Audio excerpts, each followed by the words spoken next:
Assalamualaikum warahmatullahi wabarakatuh. Jumpa lagi teman-teman di Pepin Tutorial Channel.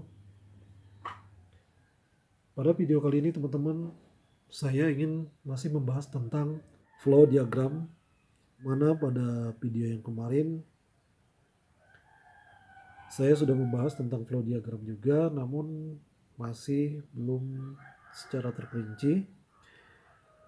Dan saya belum menjelaskan apa hubungan flow diagram dengan isometrik.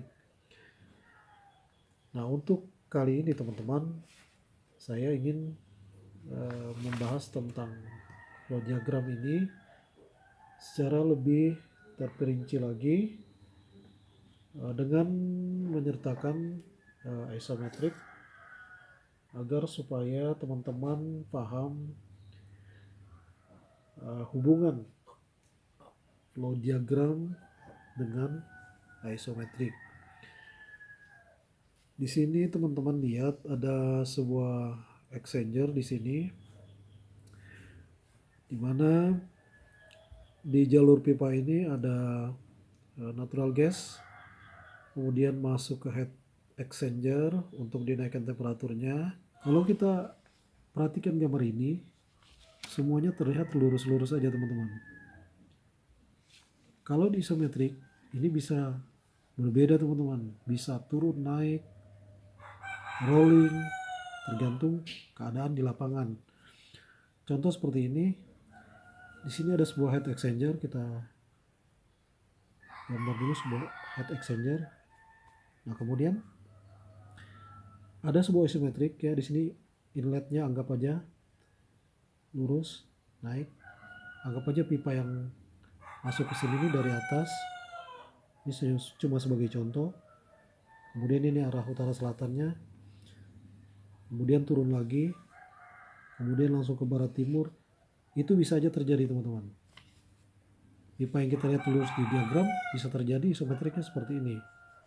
Tergantung keadaan di lapangan. Nah,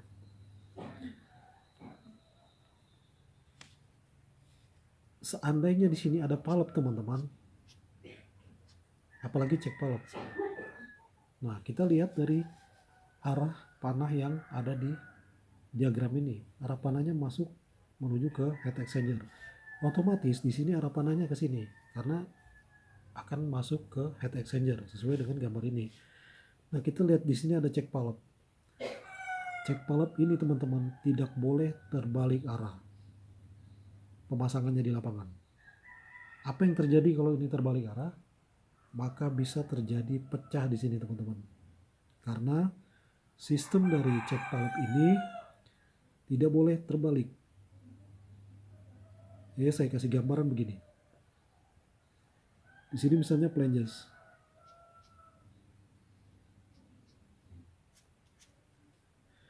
Di sini arah aliran seperti ini. Seperti ini teman-teman ya, ke sana. Tapi kita masangnya seandainya terbalik. Kita pasangnya terbalik. Arah panah yang di palep ini kita pasang ke arah sana. Nah, cara kerja di dalam palep ini teman-teman, seharusnya kalau dia benar posisinya, dia begini teman-teman. Di sini ada, di dalam palep itu ada plat seperti ini. Apabila didorong aliran dari sini, maka otomatis plat ini membuka di dalam palep, cek palep ini. Di sini ada stopper. Di sini di depan palep ini ada stopper. Apabila ditendang aliran dari sini, maka ini langsung otomatis terdorong terbuka. Tapi kalau kita salah pasang dan terbalik, dan flow-nya dari sana kita pasang, andaikan flow-nya dari sana, maka akan nabrak stopper di sini. Akhirnya terjadi kebuntuan teman-teman. Ya, makanya palep-palep seperti cek palep, kontrol palep, dan lain sebagainya alat instrumen itu tidak boleh terbalik. Nah, makanya saya memberi penjelasan tentang ini teman-teman, agar di lapangan teman-teman mendapat isometrik seperti ini. Mau dipasang di lapangan tidak terjadi kesalahan dalam pemasangan material ini. Oke, saya kira teman-teman sudah paham ya apa sebabnya kita seorang pipefitter harus tahu tentang flow diagram ini. Itu kepentingan kita sebagai pipefitter teman-teman, agar kita betul-betul paham terhadap flow diagram ini. Nah, kalau seorang operator, apa keperluannya tentang atau apa kepentingannya mengetahui flow diagram ini teman-teman? Kalau seorang operator teman-teman wajib banget dia tahu tentang flow diagram ini, karena suatu plan atau kilang itu dikendalikan dari sebuah control room ya. Nah, nanti ada gambar PNID, Piping and Instrument Diagram ya. Diagram ini dilengkapi dengan alat-alat instrumen, di mana alat-alat instrumen tersebut dihubungkan ke control room. Jadi sebuah plan atau kilang itu dikendalikan dari sebuah control room ya. Makanya kalau seorang operator ya bukan wajib lagi dia harus tahu ini, karena di dalam control room itu ada diagram seperti ini dan ada indikator-indikator. Contohnya misalnya di jalur pipa ini, di sini temperatur sudah diatur dan tekanan sudah diatur. Nah, kalau misalnya di sini terjadi penyimpangan atau kejanggalan, nah nanti sensor-sensor yang ada di sini, di instrumen yang di sini akan mengirim langsung ke control room, sehingga orang-orang operator yang ada di control room paham atau mengerti, cepat tanggap terhadap apa yang terjadi di lapangan. Misalnya oper temperatur misalnya, atau oper pressure misalnya. Ada indikator-indikator yang ada di dalam control room sehingga membuat operator cepat bertindak. Nah, itu cara-cara pengoperasian sebuah kilang begitu ya teman-teman ya.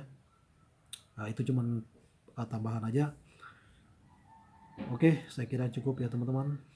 Mohon diperhatikan betul-betul hubungan isometrik ini dengan flow diagram, agar kita di lapangan tidak ragu-ragu dalam pemasangannya. Dan seorang pipefitter yang menguasai flow diagram ini tentu ini adalah sebuah tambahan yang sangat bagus buat pipefitter tersebut.